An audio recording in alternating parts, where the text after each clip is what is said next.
Noite.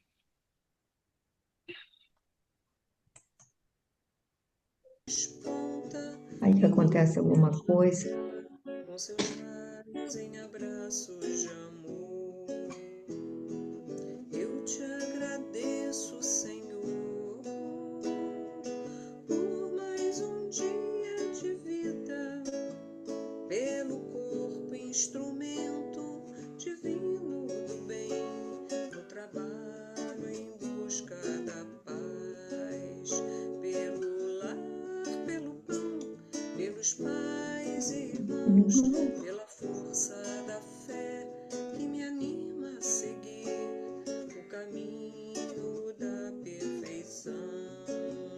Pelo lar, pelo pão, pelos pais e irmãos, pela força da fé que me anima a seguir o caminho da perfeição.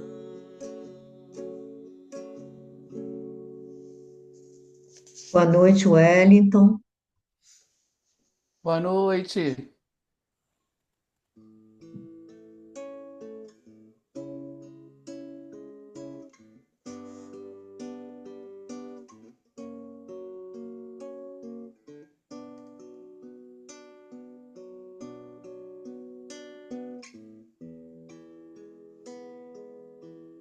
Se quiseres sentir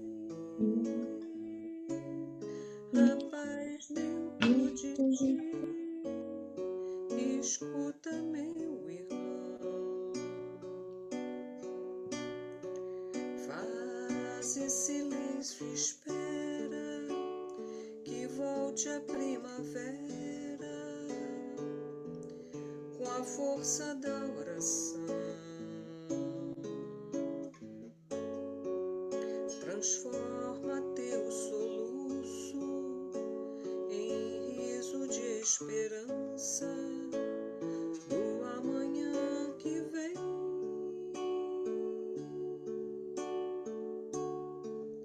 Depois da tempestade surge sempre a bonança, agora ou mais além.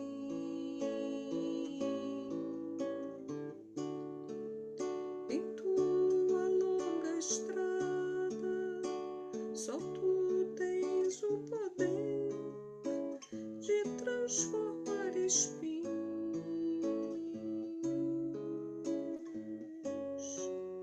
em flores perfumadas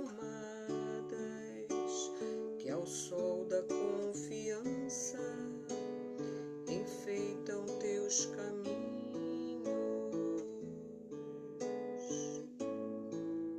Olhando ao teu redor, verás que almas tristes te pedirão amor.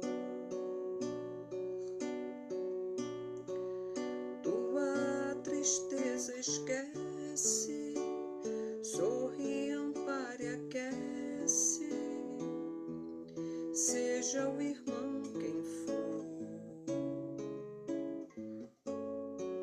sofrendo chuva ou vento, o trigo doura aos campos, sem falar de sua dor.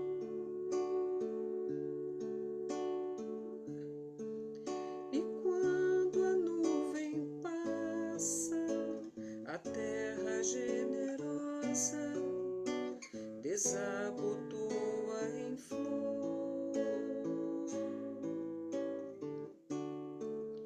Imita a natureza que se desfaz em luz até o entardecer.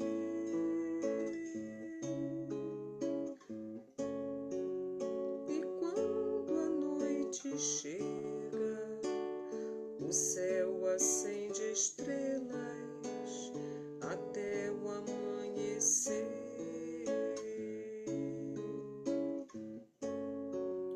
E quando a noite chega, o céu acende estrelas até o amanhecer.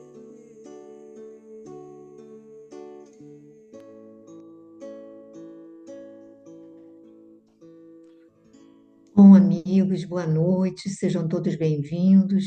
É uma alegria enorme estar com vocês. Hoje eu vou pedir a Verinha para fazer a prece e a página. Pode ser, Verinha? Então pode começar. Tem que abrir o som.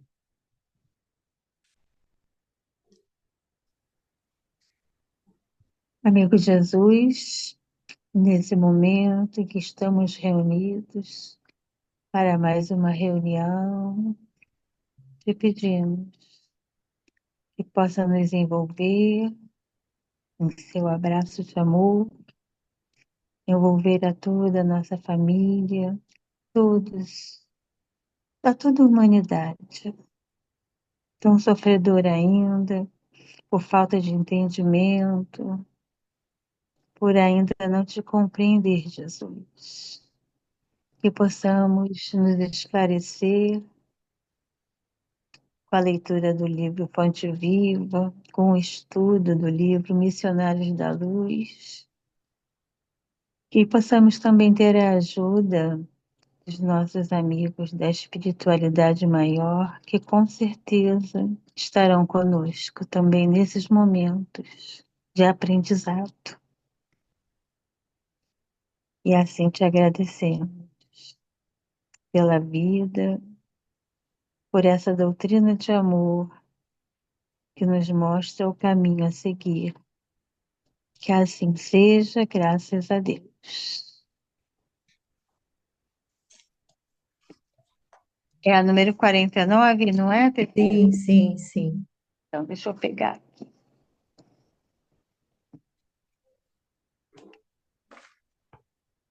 Fonte Viva, capítulo 49, União Fraternal.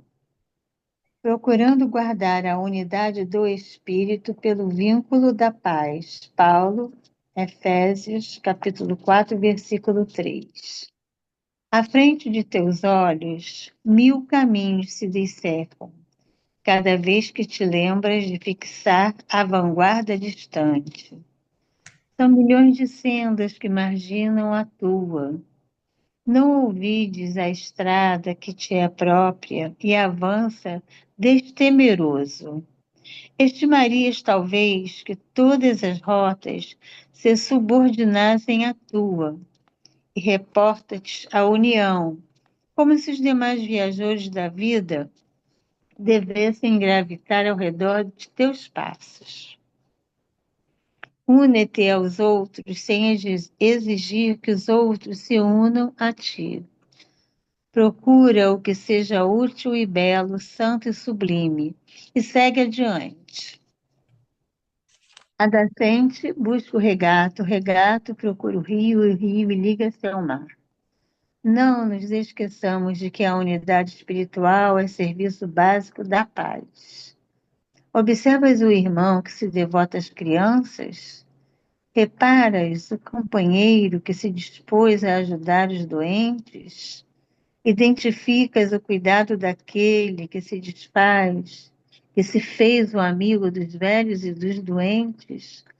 Assinalas o esforço de quem se consagrou ao aprimoramento do solo ou à educação dos animais?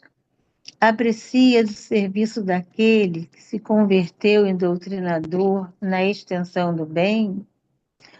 Honra cada um deles com teu gesto de compreensão e serenidade, convencido de que só pelas raízes do entendimento pode sustentar-se a árvore da união fraterna, que todos ambicionamos, robustas e farta.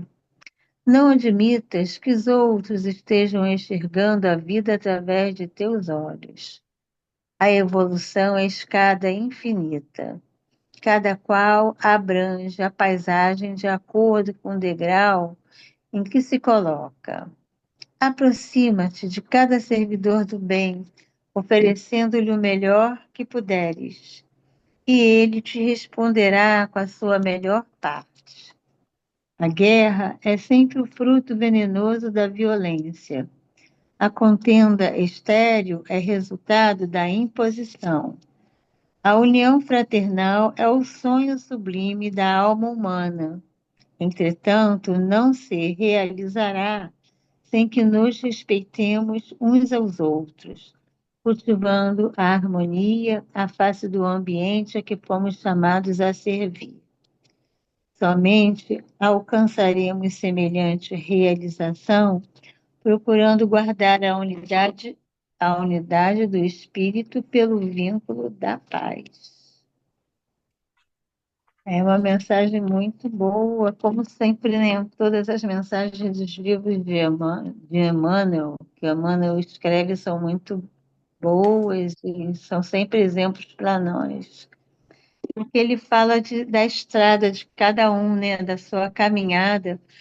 Então, cada um tem a sua estrada que é própria, né? E ele diz que a gente deve avançar destemeroso. Geralmente a gente gostaria que aquelas pessoas assim, estejam ligadas a nós, né? Como se fossem gravitar assim ao redor dos nossos passos.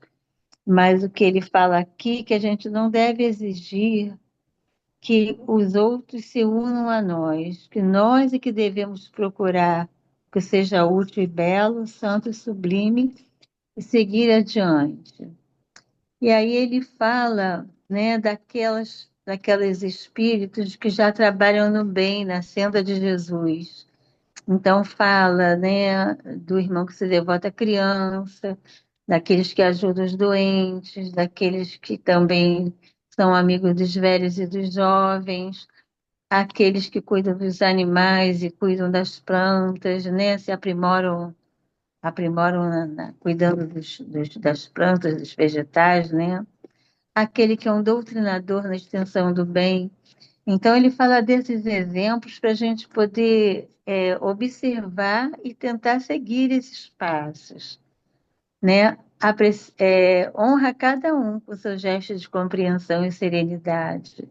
Quer dizer, cada um desses exemplos servem para nós como base para a nossa caminhada, né? E aí tem uma frase que diz que a evolução é a escada infinita. E cada um de nós está num degrau. Quer dizer, no degrau que nós estamos, nós observamos e vemos de um jeito. E cada um que está no seu degrau, às vezes, não é o que a gente vê, que eles veem também, né? Que eles ainda não têm, às vezes, uma prontidão, e nós também, às vezes, não. Por isso que diz que a escada é infinita. Quanto mais a gente sobe, mais evoluída a gente está, né? Então, ele diz para a gente se aproximar desses servidores do bem. A gente oferece o melhor que a gente pode, e ele também vai responder da melhor maneira possível. O exemplo, né, arrasta, como a gente sabe. Aqui ele fala da guerra, que a gente sabe que é um fruto venenoso da violência mesmo, que a contenda estéril é o resultado da imposição, quer dizer, um discute de um lado, outro discute do outro, e nunca se chega a um resultado satisfatório. Então, ele diz que a união fraternal é um sonho da alma humana, mas isso não vai acontecer enquanto não houver respeito, não houver harmonia, né, no ambiente em que a gente está servindo. E aí a gente só pode alcançar essa realização procurando guardar a unidade do espírito pelo vínculo da paz. Quer dizer, procurar, primeiro a gente procurar nos harmonizarmos com nós mesmos, né? Para que possamos nos harmonizar com o nosso próximo. É isso, minha querida. Agora vocês acrescentem aí, tem Então, tanta alguém coisa aí. gostaria de acrescentar? A Verinha já tocou praticamente todos os pontos, mas alguém gostaria de fazer algum comentário dessa página? Fazer algum adendo? Ninguém?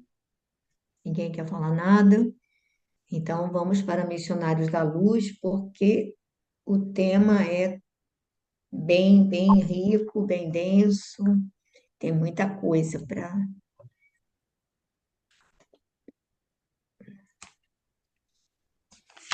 Verônica, quer começar a leitura? Posso. É, esta irmã, não é isso que o João falou Isso, lá para mim? isso. Beleza. Então, Apesar de manter-se em trabalho ativo, Alexandre chamou minha atenção assinalando o fato. Essa irmã, disse o orientador, permanece de fato no caminho da cura. Percebeu a tempo que a medicação, qualquer que seja, não é tudo no problema da necessária restauração do equilíbrio físico. Já sabe que o socorro de nossa parte representa material que deve ser aproveitado pelo enfermo desejoso para restabelecer-se. Por isso mesmo, desenvolve toda a sua capacidade de resistência, colaborando conosco no interesse próprio. Observe. Efetivamente, sentindo-se amparada pela nossa extensa rede de vibrações protetoras, a jovem emitia vigoroso fluxo de energias mentais, expelindo todas as ideias malsãs que os desventurados obsessores lhe haviam depositado na mente, absorvendo em seguida os pensamentos regeneradores e construtivos que a nossa influenciação lhe oferecia. Aprovando-me o minucioso exame com um gesto significativo, Alexandre tornou a dizer: apenas o doente convertido voluntariamente em médico de si mesmo atinge a cura positiva. No doloroso quadro das obsessões, o princípio é análogo. Se a vítima capitula sem condições ante o adversário, entrega-se-lhe totalmente e torna-se possessa após transformar-se em autômato à mercê do Acho que eu li errado, vou ler de novo. Se a vítima capitula sem condições ante o adversário, entrega-se-lhe totalmente e torna-se possessa, após transformar-se em autômato à mercê do perseguidor. Se possui vontade frágil e indecisa, habitua-se com a persistente atuação dos verdugos e vicia-se no círculo de irregularidades de muito difícil corrigenda, porquanto se converte aos poucos em polos de vigorosa atração mental aos próprios algozes. Em tais casos, nossas atividades de assistência estão quase que circunscritas a meros trabalhos de socorro, objetivando resultados longínquos. Quando encontramos, porém, o enfermo interessado na própria cura, valendo-se de nossos recursos para aplicá-los à edificação interna, então podemos prever triunfos imediatos. Vamos dar uma Para paradinha. Vão. Aqui o Alexandre vai pedir para o André reparar aquela irmã que ele fala daquele grupo, né, de 5, apenas uma se colocava na condição de receber ajuda ali na reunião, né, na reunião mediúnica, porque o restante ele percebia que não seria possível. E aí é que ele vai explicar para André por que que essa irmã já está de fato no caminho da cura. Porque essa irmã percebeu que a medicação, né, qualquer que seja ela, né, tanto a medicação física quanto a medicação trazida ali pelos mentores espirituais, pelos assistentes do invisível, ela é necessária, restaura o equilíbrio, mas é preciso que o próprio doente faça aquele movimento de cura, né? Como se recebesse aquele remédio e o remédio lhe desse a possibilidade desse reexame, dessa automodificação, de educação íntima, dessa renovação, né? Porque ele vai comparar o obsessor ou o obsediado, no caso, essa menina, essa mulher, com um enfermo, né? Porque tanto é que ele vai falar aqui que o doente, da mesma forma que o doente só vai se curar, mesmo ele tomando remédio, mesmo ele realizando todos os tratamentos necessários, quando ele se faz médico de si mesmo, né? Cura-te a ti mesmo, aquela máxima, é a mesma forma o obsediado, porque senão, se o obsediado não se coloca nessa posição, vai ali apenas como um receptor para receber aquela ajuda, sem mudar o pensamento, sem mudar as condutas, sem reeducar aqueles sentimentos, né, procurando desviar daquele pensamento, normalmente daquelas monoideias, daqueles pensamentos fixos, negativos, ele vai receber um socorro ali momentâneo, paliativo, mas vai sair daquele ambiente, vai se novamente deixar se atrair, ou melhor, vai atrair, não, vai chamar, né, para junto de si os obsessores. Aí ele vai colocar, vai explicar isso, né? Se a vítima capitula sem condições ante o adversário, entrega-se totalmente e torna-se possesso. Ou seja, se a vítima vai repetindo as mesmas condutas, o mesmo comportamento, e só quer uma mudança exterior, né? Só quer o que os outros façam por ela, que ela receba um remédio que promova a cura, ou que receba água fluidificada, ou passe, ou um tratamento, mas sem que ela mude de conduta, não vai adiantar, porque ela vai se entregar novamente aos obsessores, né?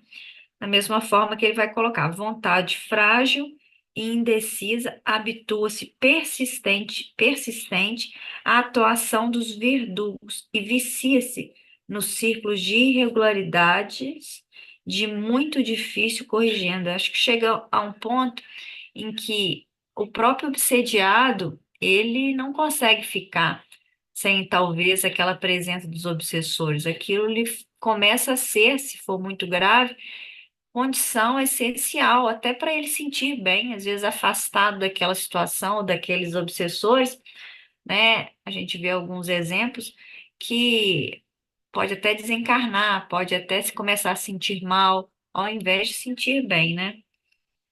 Deixa eu ver mais o que aqui, que eu tenho que repetir aqui. Em tais casos, aí ele vai terminar. Nossas atividades de assistência estão quase circunscritas a meros trabalhos de socorro, porque são trabalhos ali de socorros momentâneos, de alguns momentos de alívio, mas que a solução definitiva vai ter que aguardar ainda longos períodos. Agora, quando encontramos, porém, que é o caso dessa moça, o enfermo interessado na própria cura, valendo-se de nossos recursos, ou seja, os recursos, o tratamento, aquela ajuda, aquela orientação ali aos obsessores, vai ser primordial, vai ser essencial, mas ela vai estar aplicando também dentro de si, né, essa mudança de perspectiva, essa mudança de conduta, e acho que é isso. Complete aí, por favor.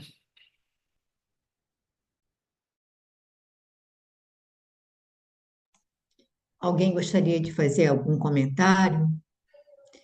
Gente, o processo da obsessão é algo tão complexo e esse capítulo é tão importante, ou seja, ele traz assim informações tão preciosas, porque ele mostra a complexidade de qualquer processo obsessivo. E ele vai comentar para frente que não que assim nós vemos assim apenas aquilo que se nos apresenta, mas não vemos a complexidade dos vínculos que se estabelecem entre o obsediado, o obsessor, e ele vai falar que esses processos, muitas vezes, eles são seculares, até milenares, sabe, aquela coisa, aquele vínculo muito forte, e que não podem ser, digamos assim, não podemos assim ter uma cura milagrosa sem essa mudança essencial da criatura que decide se violentar, como ele diz, violenta a si mesmo para estabelecer um novo padrão de conduta, não permitindo, quando ela estabelece um novo padrão de conduta, ela vai criando uma fortaleza e que impede o vínculo desses irmãos, ou seja, que eles possam sediar-se ali na psique dela, porque ela começa, digamos assim, a nutrir pensamentos mais salutares, a buscar a prece, enfim. E aí eles não conseguem, eles vão atormentá-la, como acontece, vão atormentá-la, mas ela começa a se fortalecer. E repara que ele diz que ela ali ela se entregava de coração a ponto de conseguir eliminar toda essa força mental, colocando, expelindo todas as ideias enfermiças que eles lhe haviam depositado e automaticamente absorvendo os fluidos salutares, ou seja, havendo uma limpeza e uma renovação das energias psíquicas ali. Então, ela realmente apresenta ali um estado de melhora que ela vai levar. E os outros a gente vai ver que não vão conseguir, e ele vai mostrar exatamente esse processo, né, da nossa, ou da pessoa quando é fraca, que ele dá duas coisas, né? Como ele fala da vontade frágil, ele fala da condição, a princípio análogo, se a vítima capitula, ou seja, se ela cede, porque ela aceita aquelas sugestões, aí entra no processo da possessão. Se ela é frágil, ela acaba acolhendo aquelas sugestões como dela, ela vai acolhendo, então, daqui a pouco ela acaba se nutrindo daquilo e acaba, como disse a Verônica, sentindo falta. Então, essa coisa de cada um de nós ser um médico de si mesmo é fundamental. Verônica, eu naquele livrinho que você da Ivone, da Mediunidade Serena, ela ali fala, relata do sofrimento intenso que ela viveu, porque, e segundo o próprio Charles, não a pouparia em momento algum que dessa vivência, dessas reminiscências que ela trouxe do suicídio. Então, ela disse que ela era, desde a infância, profundamente atormentada. Durante o sono, às vezes mal ela começava a adormecer, vinham assim aquelas cenas terríveis, esses irmãos, digamos, a provocavam e tudo mais, traziam um profundo mal-estar. Aí ela dizia assim, ela acordava, corria para a avó paterna e não conseguia mais dormir. Então, ela fala dessas noites interminas, mal dormidas, dessas sensações, desse mal-estar, que era assédio desses espíritos parceiros lá do processo, lá do Vale do Suicida, aquela coisa toda, os obsessores, aquela coisa toda. E aí ela deixa claro que, olha, ela só consegue melhorar porque desde criança o pai coloca o evangelho, ela desde menina, ela fazia a leitura do evangelho, ela adolescente, ela lia as obras espíritas, às vezes se isolava, ela era levada para o cemitério, ficava lá orando, fazendo prece, aquela coisa toda. Então ela se voltou, quer dizer, havia junto com esse lado sombrio, junto com esses irmãos enfermos, havia um amparo espiritual que sempre lhe falava que ela precisava, ela só conseguiria retornar ou encontrar o equilíbrio quando se ela se dedicasse fervorosamente ao Evangelho de Jesus, à caridade, ao bem. Então, ela faz essa escolha. Então, ela diz que à medida que ela vai se dedicando, à medida que ela é, psicografa aquelas obras, é que ela vai conseguindo uma relativa serenidade, mas isso já na maturidade dela. Então, na infância, primeira juventude, início, ela era uma vida profundamente atormentada.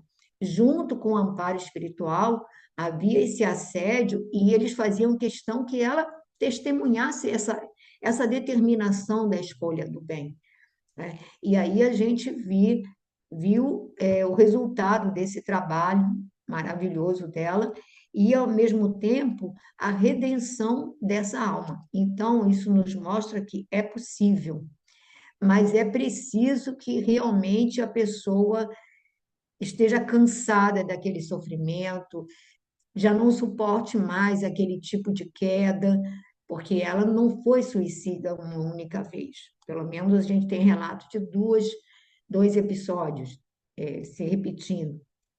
Então, tudo isso chega um momento em que a gente não suporta mais E aí a nossa vontade, o nosso desejo de nos libertarmos desse processo doentio e buscarmos a luz, ele se fortalece. Essa busca é verdadeira, não é uma busca só da fala, porque eu acho que muitas vezes a gente está só na fala do que a gente gostaria, do que a gente quer, mas a gente não tem a coragem de efetuar as mudanças necessárias. Alguém mais quer falar alguma coisa desse trecho? Você queria falar, Glória? Não? Você quer ler um pouquinho? Leio, Pepita. Calando-se o instrutor, prossegui observando os serviços que se desenrolavam no recinto. O doutrinador encarnado, companheiro de grande e bela sinceridade, era o centro de um quadro singular. Seu tórax convertera-se em um foco radiante, e cada palavra que lhe saía dos lábios semelhava-se a um jato de luz, alcançando diretamente o alvo, fosse ele os ouvidos perturbados dos enfermos ou o coração dos perseguidores cruéis. Suas palavras eram, com efeito, de uma simplicidade encantadora, mas a substância sentimental de cada uma assombrava pela sublimidade, elevação e beleza. Reparando-me a estupefação, Alexandre veio em meu socorro, esclarecendo: estamos aqui numa escola espiritual. O doutrinador humano encarrega-se de transmitir as lições. Você pode registrar, porém, que, para ensinar com êxito, não basta conhecer as matérias do aprendizado e ministrá-las. Antes de tudo, é preciso senti-las e viver-lhes a substancialidade no coração. O homem que apregou o bem deve praticá-lo, se não deseja que as suas palavras sejam carregadas pelo vento como simples eco de um tambor vazio. O companheiro que ensina a virtude, vivendo-lhe as grandezas em si mesmo, tem o verbo carregado de magnetismo positivo, estabelecendo edificações espirituais nas almas que o ouvem. Sem essa característica, a doutrinação quase sempre é vã. Vamos parar aí, Glória? Vamos. Pois é, então aqui muito bonito, né? Quando ele vai descrever o doutrinador encarnado, né? E primeiro ele vai dizer que ele é dotado, né, de uma grande e bela sinceridade, né? Então eu acho que tudo que ele falava ali era uma coisa verdadeira, né? E aí do seu tórax, né, saía aquele foco, né, um foco de luz, né? E alcançava tanto o obsidiado, né? E quanto o coração dos perseguidores, né? Dos obsessores. E então era um verbo que era bem direcionado, né? Mas não era uma palavra simplesmente, né? Porque ele diz, não basta você conhecer a lição que você vai ministrar, você tem que é, é, envolver, né, aquela palavra com a substância sentimental, né? Então tem que ter o sentimento. O obsessor, ele vai ser tocado, né, pelo magnetismo daquele verbo, né? Como era Jesus, né? Aquele magnetismo dele era irresistível. É óbvio que um doutrinador encarnado não vai ter o magnetismo de Jesus, mas eu acho que quando a palavra vem do coração, vem, né, carregada, né, de uma emoção verdadeira, aquilo vai, mesmo que você diga assim, mas não vai modificar, mas vai tocar, né? E a gente vê que às vezes em situações de doutrinação, mesmo que o perseguidor ele não seja ali naquele momento, ele capitule, ele seja, né, mas já vai ser tocado para que adiante, né, ele possa, ou numa outra oportunidade, ou numa outra situação, ele voltar a ser envolvido, né, com aquele verbo amoroso, até que ele consiga, né, aceitar, né, essa, essa mudança, né? E aí ele vai falar que é preciso, antes de tudo, é preciso senti-las, né, as palavras, e viver-lhes a substancialidade no coração. O homem que apregou o bem deve praticá-lo. Então é aquilo, né? Não é a gente chegar e despejar um monte de palavras, né? E sem aquilo ter uma, uma capa de verdade, né? De sinceridade naquilo que está sendo dito, né? E, mas é isso, né? Então eu acho que o verbo, realmente a palavra, ela tem o poder, né? Tanto de destruir como de elevar, né? E aí ele fala que ela estabelece edificações espirituais, né? É capaz de promover verdadeiras mudanças, mas o espírito sabe e sente quando aquilo está sendo verdadeiro, né? Quando está. Se ele fala sem essa característica, a doutrinação quase sempre é vã. Então vai falar para o vento, né? Vai jogar palavras ao vento e não vai adiantar nada, né? Pode falar. Fala aí você, Pepita, com a Não, sua. repara que ele vai falar de palavras simples. A simplicidade da fala não é uma fala rebuscada, não tem que ser intelectual. Claro, você vai procurar falar com sobriedade, mas o fundamental é a carga magnética que vai com essas palavras. Agora, eu digo, né, eu acho que essa sinceridade, a verdadeira, essa sinceridade, a gente pode ter, né? A gente pode ter sim. Mas essa carga emotiva, ela também nos é dada muito por eles. Quer dizer, quando o trabalhador, que, olha, nós estamos longe, longe de sermos aquele dialogador ou doutrinador, como era chamado, ideal, com aquelas características ideais, a gente lê Diálogo com as Sombras, do Hermínio Miranda, aí vem ali aquela relação de características que um doutrinador deve ter. E aí, sinceramente, a gente percebe que ficamos muito distantes, mas eu acho que tem que haver essa sinceridade de propósitos, da colocação de, em momento nenhum, você querer se parecer ou ser aquilo que você não é. Eu acho que é importante que, em vários momentos, os espíritos nos confrontam. Em muitos momentos, eu dizia: olha, você tem toda a razão, você tem toda a razão, né? Estava muito longe de ser aquela pessoa coisa e tal, mas era o trabalho, era o esforço, era isso, enfim, para querermos ser pessoas melhores, etc. e tal.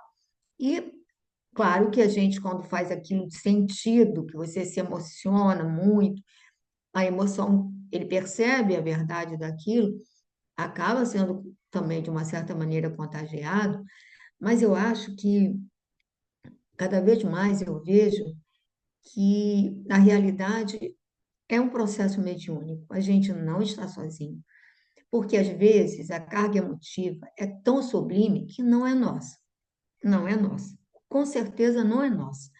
Eu acho que assim como o psicógrafo, o médium de incorporação, não é? Só que é um processo muito, como é que eu vou dizer, intuitivo.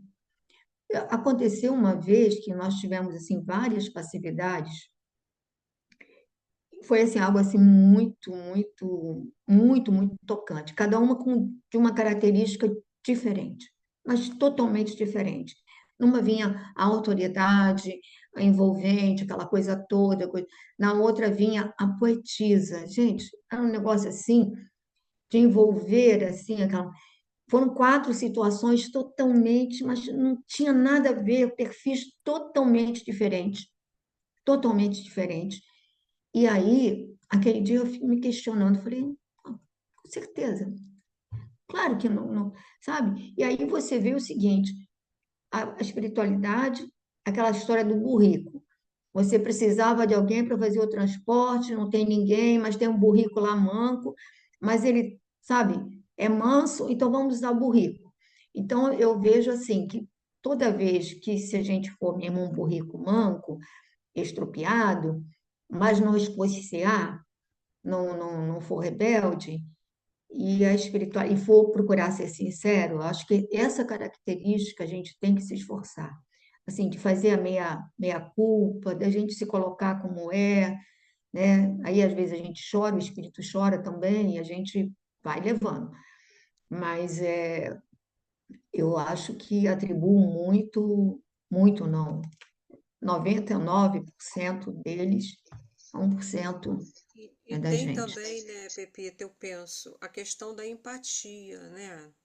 De Sim, você não, você saber que não está ali para julgar, né? Porque é muito difícil, né, para gente, diante de uma situação, a gente ter essa postura, né, de não querer, de não se colocar como juiz, né? Eu acho que é uma tarefa bastante difícil, eu penso, né? mas Mas eu eu acho que acho a que a gente é empatia é muito, acho fundamental, que é muito ajudado. você Porque, olha, gente, respeitar o sofrimento alheio como uma coisa que você, não é, como uma doença mesmo, né? E que, né, a criatura está ali pedindo socorro, né? Então, é isso aí. alguém quer comentar alguma coisa, gente? Vocês Não? assistiram? Já tem muito tempo já. Acredito que sim. O filme do Divaldo.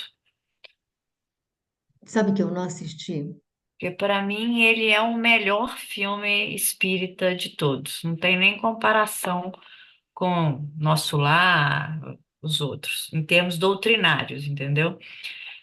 E aí, nesse filme, tem uma cena mais ou menos nesse sentido, que eles estavam numa reunião mediúnica e uma não sei se ela era dirigente, eu não lembro mais, mas ela era analfabeta. Ela não sabia ler, e Divaldo vai doutrinar, esclarecer, dialogar lá com o espírito e tal, e ele vai repetindo algumas frases e não convence, o espírito começa a, a ridicularizá-lo, e ela vem e fala isso, entendeu? Que aquilo tinha que vir do coração, que não precisava nem saber, que tanto é que ela era analfabeta. E ela conseguia levar, né, conseguia esclarecer, conseguia amenizar as dores daqueles irmãos desencarnados que chegavam lá. Mas quem não viu, vale a pena, porque assim, é o melhor, pelo menos que eu já vi até hoje. Espírito, e ele é bem fiel assim, em termos doutrinários. Ô, Não tem Verônica, viagem. não é o Divaldo, não, é o presidente da casa que começa a fazer. Ele está indo para aprender Ah, é o presidente? isso. Aí, porque ele tem um conhecimento, só que ele não consegue mostrar para aquele irmãozinho porque ele sabe muito, mas não tem a Mas sente vivência. pouco. Aí É, essa senhora é. entra, aí Então ele é isso. aprende essa lição. Muito boa essa parte. É lindo o filme. O filme é maravilhoso.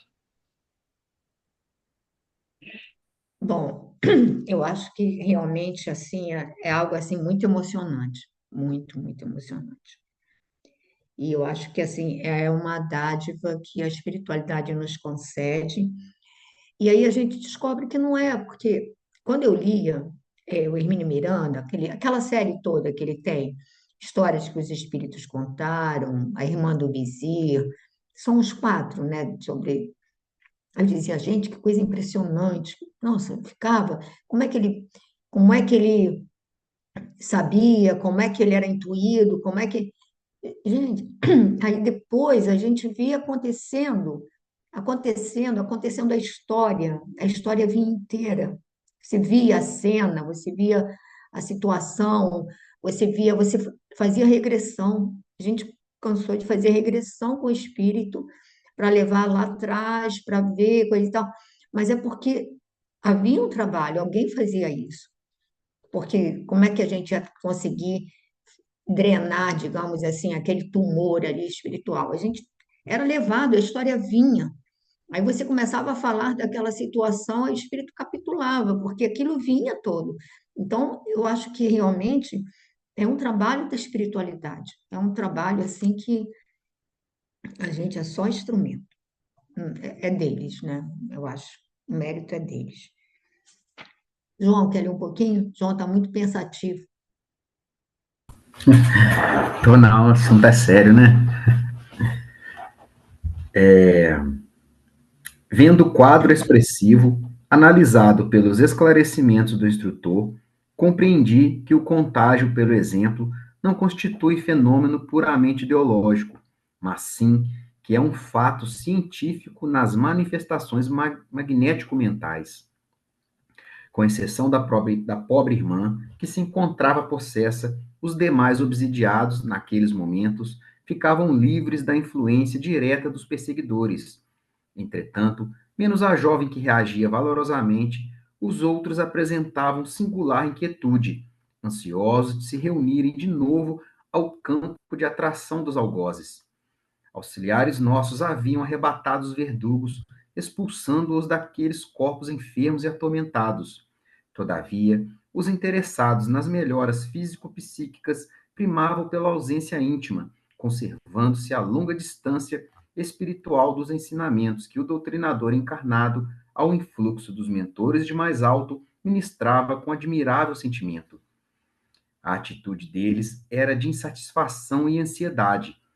Dir-se-ia que não suportavam a separação dos obsessores invisíveis, habituado a enfermos que, pelo menos aparentemente, demonstravam desejo de cura, estranhei a posição mental daqueles que se reuniam em pequenino grupo à nossa frente, tão lamentavelmente desinteressados do remédio que a espiritualidade lhes oferecia por amor.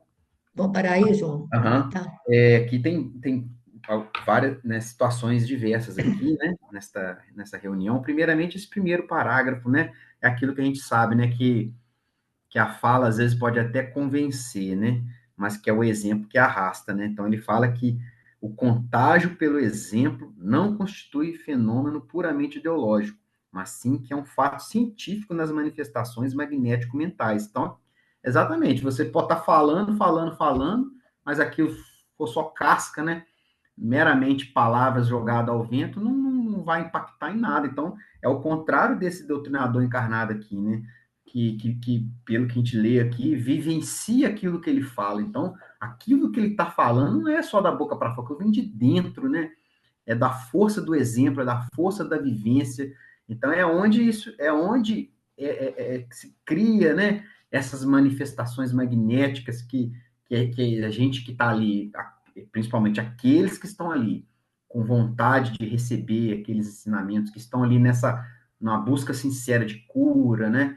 É sentido, é envolvido. Então, aqui, nesse outro parágrafo, né, ele traz até aqueles, né?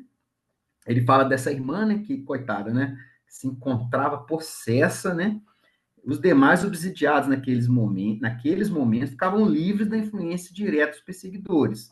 Tamanha era esse poder magnético, tamanha esse dispêndio dessa energia, desse poder de convencimento. Então, esses obsessores, né, eles se sentiam repelidos por essa força e abriam um campo de atuação desses auxiliares, né, que tiravam, afastavam, né, que ele usa a palavra arrebatavam, né, arrebatando os verdugos, expulsando-os daqueles corpos enfermos e atormentados. E há também aqueles, né, que se mantinham à distância, né, porque não queriam, né, sentindo todo esse influxo, essa influência, né, positiva, mas ainda não se mantinham à distância, né, e aqueles, aí mostrando aqui, né, que muitos, né, se mantinham insatisfeitos, ansiosos, e um grupo, né, pelo que eu entendi, tinha um outro grupo, né, que se mantinha mais à frente, né, que mesmo assim estavam ali, eu tô, mas não tô, né? Se mantém, tá ali, mas você quer, mas não quer, né? Tá, parece que vai, né, a essas reuniões, né, por mera formalidade, mas mesmo sentindo todos esses influxos, estão desinteressados, inquietos, né, impermeáveis ali, escuta, né, mas não quer absorver, né, porque, né, essas manifestações magnéticas, ela também atuam como um medicamento. Não é só para repelir aqueles que não querem, que estão ali né, nesse movimento de obsidiar, mas aqueles que estão ali também, ela atua como cura, contando dessa primeira irmã aqui, né, coitada, ela lutando aqui, ela reagindo, como ele diz aqui na cima, né, reagia valorosamente, então isso para ela também para, né, assim, age de diversas formas, né, como um remédio, como cura, como para afastar aqueles irmãos, ou então até para despertar esses que às vezes já tem uma predisposição para seguir outros caminhos. Então, é muito sério esse trabalho e muito importante daquele que está ali à frente. Né? Então, é muito importante essa preparação, essa vivência, né? A pessoa ter o evangelho de Jesus dentro do coração, justamente para poder ajudar quem está na função de estar ali falando. Né? Acho que é isso, Pepita. Pode deixar o pessoal falar aí também. Não, eu acho interessante quando ele vai dizer que havia a moça que era possessa, então ela não conseguia praticamente absorver nada de positivo. Havia aquela que estava lutando valorosamente, então estava conseguindo ser auxiliada. E havia os outros três que, na realidade, eles queriam ficar bons, mas eles não estavam interessados no processo de mudança e estavam, digamos assim, tinham prazer daquela convivência. Quer dizer, eu não quero o obsessor, mas no fundo eu estou é, acostumado com ele e eu quero ele perto. Então, repare, ele estava inquieto. E nós tivemos oportunidade de presenciar isso, de ter caso, inclusive, assim, da pessoa de vir o espírito, do espírito ser recolhido, coisa e tal, e essa pessoa virou para a pessoa que fazia parte do nosso grupo, no caso, que estava intercedendo por ela, e falou: estou me sentindo muito estranha. Está faltando alguma coisa, estou sentindo um vazio. Quer dizer, aí você fica imaginando assim: nossa, o espírito foi recolhido, e aí a pessoa vai se sentir muito bem. Você tem aquela ilusão que vai se. E às vezes ela passa o dia muito mal, porque ela está tão ambientada com aquela vibração tão ambientada que quando você retira, ela não está preparada, ela está sentindo falta. E aí a gente vê isso naqueles capítulos iniciais, quando ele vai falar do vampirismo, lembra? Do esposo da Sicília, que ele trazia aqueles espíritos, aquelas irmãs que ele tinha adquirido convívio quando frequentava o Meretrício. Aí agora e o André pergunta, mas não podemos retirá-los? Já foi feito isso, mas ele chamou de volta, porque quando elas foram retiradas, ele se sentia menos viril, menos homem, quer dizer, no fundo, ele gostava de sentir aquelas energias que o estimulavam sexualmente, que o ativavam para, digamos assim, para outros prazeres. Então, ele sentia falta. E aí porque os obsessores, a gente não se iluda, eles não vão se instalar em nós, na nossa psique, através de coisas que nos desagradam. Eles vão explorar aquilo que a gente ainda tem, que não é bom, mas que a gente ainda gosta. Pode ser a vaidade, que aí eles vão exacerbar ao máximo, pode ser o nosso orgulho, pode ser a nossa ganância, pode ser qualquer coisa que a gente tem que está lá escondido, mas que eles conhecem profundamente a nossa psique, eles conhecem e eles vão explorar. Então, eles se instalam com facilidade porque eles vão explorar pontos nossos vulneráveis, mas que a gente ainda tem prazer de cultuar. E é por isso que é difícil de afastar o obsessor, porque a pessoa o chama de volta. o chão é de volta. Tem 9 minutos. Alguém gostaria de falar mais alguma coisa desse trechinho? A gente para aqui. Parece que é uma simbiose, né? É uma simbiose? Eu lembrei de um filme É. da Marvel. O filme é horroroso, mas chama Venom. É o anti-herói do Homem-Aranha. É um simbionte que se acopla ao cara lá, aí o cara faz um monte de, né? Fica violento, mas assim.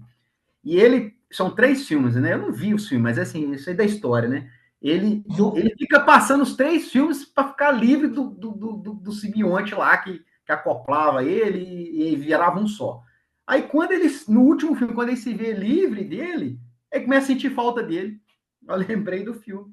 Começou a falar, Pois nossa, é, tá faltando, é como se estivesse faltando uma parte dele. mas é exatamente isso. Pode você ver. Aí você pensa que a pessoa vai ficar muito bem, porque o obsessor É, foi afastado, mas se pois ela é. não estiver propensa a A essa, mudança, né? a violentar-se, mudando drasticamente a conduta, ela vai querer ele de volta. Aí, se ele não vier porque ele resolveu acordar, vem outro. Isso aí está lá no Evangelho, Jesus fala disso, né? Da retirada, que aí vem o outro, a casa vai estar vazia, vem outros para se instalar, né? Meu Deus.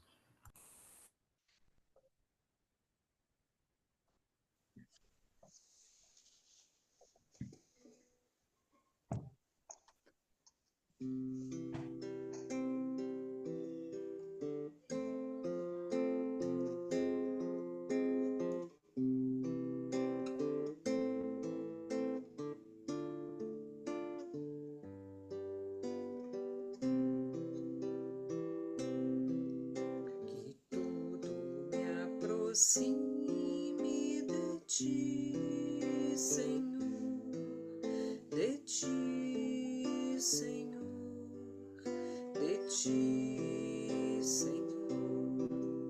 Que tudo me aproxime de ti, Senhor, de ti, Senhor, de ti, Senhor, os anseios, as vontades, os receios, as saudades, os fracassos, as surpresas, alegrias e tristezas.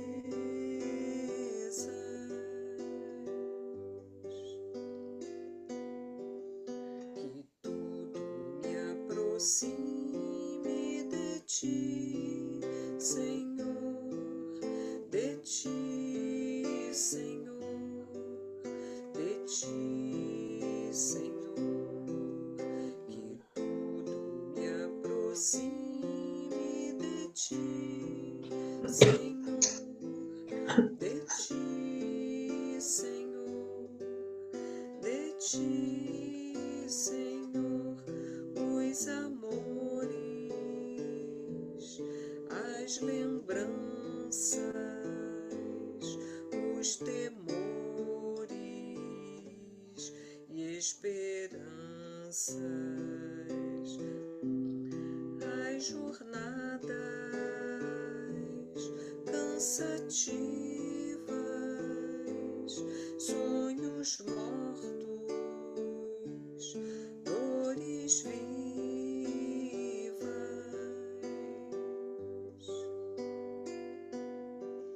Que tudo me aproxime de ti, Senhor, de ti, Senhor, de ti, Senhor.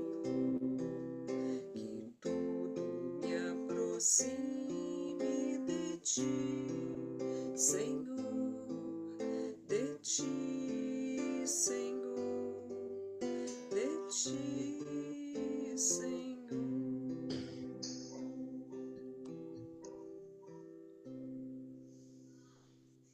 Então, nesse momento em que agradecemos a Jesus, nosso Mestre amado, por nos amarem infinitamente, por nos esperar que nós amadureçamos, que nós despertemos para a luz do seu Evangelho. Agradecemos, Senhor, porque em momento algum nos abandonastes. Te pedimos, Mestre, que nos fortaleças, porque hoje já conseguimos perceber a sombra que trazemos em nós. Se não toda, conseguimos perceber ainda a nossa inferioridade, a distância que estamos de Ti, do Teu Evangelho. Mas, Senhor, agora somos como o filho pródigo que se deu conta que temos um pai magnânimo, que temos um mestre amoroso, nosso pastor. E decidimos, Senhor, que queremos voltar para o Teu redil. Ajuda-nos a purificar a mente, ajuda-nos a lavar o coração, ajuda-nos, Mestre, para que tenhamos condições de subir a montanha e que mesmo que os pés se firam e que os joelhos se desconjuntem, que não percamos a vontade, que não percamos, Senhor, a determinação de Te buscar, que possamos aprender contigo a ser mansos e pacíficos, que possamos aprender, Senhor, que a rebeldia, em qualquer modalidade, é um atraso que nos acorrenta à sombra, que é o orgulho, a vaidade, são sentimentos que nos amesquinham. Então nós te rogamos, Senhor, ajuda-nos para que possamos cultivar as sementes do bem que plantastes em nossos corações, que elas possam germinar, Mestre, porque queremos ser melhores. Queremos um dia poder perfumar o jardim onde fomos plantados. Então ajuda-nos, Senhor, a retirar os detritos do terreno ainda inóspito dos nossos corações. Ajuda-nos, Mestre, para que possamos redimir-nos, limpar a nossa consciência, dar-nos a força necessária para cumprir com os nossos deveres, com as determinações que nos propusestes. Pedimos também por todos os nossos companheiros de jornada, os que nos amam e aqueles que ainda não conseguem ver-nos com o sentimento de fraternidade. Certamente trazem o coração ferido, certamente os machucamos. É justo que tenham receio de nós. Mas permite, Senhor, que possamos, de alguma maneira, redimir-nos diante deles, ressarci-los pelo mal que lhes tenhamos causado, reparar os danos. Ajuda-os, Senhor, a cicatrizar as feridas. Ajuda-os a cauterizar, Senhor, as lesões. para que um dia possamos caminhar juntos fraternalmente. Pedimos ainda, Senhor, nesse momento, pela nossa prima irmã, Milagros Franco Padrão, se encontra num hospital no Orense, no estágio terminal, mas com alegria no coração. Ampara e fortalece. E pedimos também, Jesus, pela nossa querida Maria Luísa, mas diante de tantos casos graves, pedimos por ela e pedimos por todos os bebês que se encontram nessa UTI neonatal, casos também tão graves. Pedimos pelos pais, muitas vezes jovens, inexperientes, para que sejam fortalecidos e amparados, para que tenham a força para aceitar os teus desígnios e aguardar o trabalho do tempo. Então, muito obrigada, Senhor. Abençoa toda a humanidade e abençoa os nossos lares também. Que assim seja.